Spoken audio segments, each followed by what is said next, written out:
grupo de profesoras del Liceo de Pando, el Liceo Luis Alberto Brause, que tiene aproximadamente 2.000 alumnos, 2.200 alumnos, preocupadas por la situación de violencia en la cual se podrían llegar a ver involucrados jóvenes de ese liceo, violencia y hechos conexos, ¿verdad?, o situaciones de riesgo.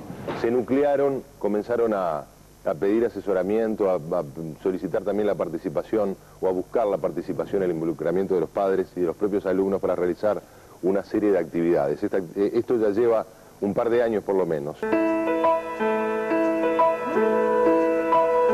Entonces estas tres docentes, Kathleen, Anabel y Lidia, decidieron pedir ayuda, ¿verdad?, para ver cómo podía manejarse en aquellas áreas que no dominaban, que no formaban parte de su especialización como docente, y lo hicieron con el Instituto Nacional de la Juventud. Hoy nos acompaña Nivia Pizzo, que es psicóloga y que forma parte de este instituto. ¿Cómo se encara desde el INJU este tipo de demandas, Nivia? La demanda fue, desde el vamos, del comienzo, que fue gestionada por uno de los docentes aquí presente, por Anabel, vino con esa perspectiva de trabajar con amplitud, a fondo, y buscando, bueno, rescatar... un vínculo a mediano plazo, no una cosa específica, sino a lo que podía significar un tiempo prolongado de trabajo. Prolongado para poder generar cambios. Así que cuando llega este pedido distinto, nosotros planteamos desde el instituto que no teníamos experiencia en violencia, no teníamos la experiencia en una instancia similar, ni antecedentes a nivel de la educación formal, tal cual ellos plantearon en ese contexto. Así que todo hablaba y todo hacía a emprender un camino piloto, experiencia piloto.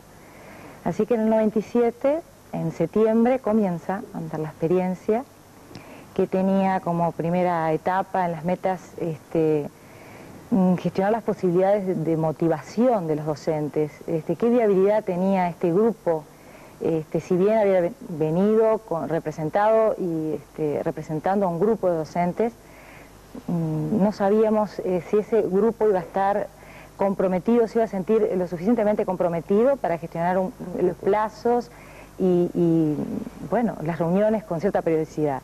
Así que la primera etapa fue un poco evaluar esa motivación, evaluar las posibilidades y por supuesto también evacuar algunas que estaban también pendientes, las temáticas puntuales, de las bien conocidas temáticas puntuales también. O sea, el primer objetivo fue entonces hacer participar o que se involucrara el cuerpo de docentes. El año pasado trabajamos, y eso de pronto Nivia lo puede explicar mejor que nosotros, trabajamos con diferentes técnicos que nos fueron a dar charlas, que nos permitió ver qué visión teníamos nosotros de la violencia en nosotros mismos, qué papel jugábamos en todo eso, cómo podíamos trabajar la violencia o las conductas de riesgo en nosotros para después podernos poner en el lugar del otro. Claro, una materia, un asunto muy sensible, porque si algo caracteriza a los adolescentes en ese ansia por ocupar su propio lugar en el mundo y por descubrir ese mundo que se les abre, es asumir conductas de riesgo relativo,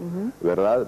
Quizás sin la madurez como para poder evaluar cuántos riesgos se asume, pero siempre existe esa tentación, ¿no? O sea, de repente la psicóloga no puede asesorar en ese sentido, ¿no? Pasó justamente lo siguiente, el pedido viene al caso también de este título que nosotros, esta nominación de conductas de riesgo, de prevención de conductas de riesgo, porque el pedido puntual fue de violencia y justamente nosotros al trabajar, al sentarnos en el cotidiano de ese liceo y de lo que es, y no está muy lejos, como decían los docentes de otros liceos, nos encontramos con una multitud difícil de cuantificar, de problemáticas, de situaciones. No estrictamente de violencia, sino de otro tipo de... Pero sí podemos pensar que son formas de expresión de la violencia, porque de alguna manera estas manifestaciones tienen o subyace la violencia o surge la violencia como emergente. Es muy difícil discriminarlas, dónde comienza el nombre de consumo de alcohol y drogas y dónde está la violencia implicada. Lo mismo el tema de la depresión y del suicidio, que fue otra de las importantes problemáticas que traían los docentes. ¿Y cuál fue el resultado de ese primer contacto, de esa tarea de sensibilización? Bueno, podemos estimar de positivo, algo que el grupo que desde comienzo se comprometió de docentes, en su mayoría, en un 80%, prosiguió toda la experiencia hasta la fecha. Creo que esa variable porcentual fue que en el segundo periodo, al comienzo de este año, las posibilidades que ellos tenían de concurrir a estas reuniones en el horario de clase no fueron viables. Tenían que concurrir a estas reuniones fuera de sus horarios curriculares, o sea que lo hacían en forma absolutamente más honoraria, voluntaria, y exigía un compromiso personal y un esfuerzo de mayor.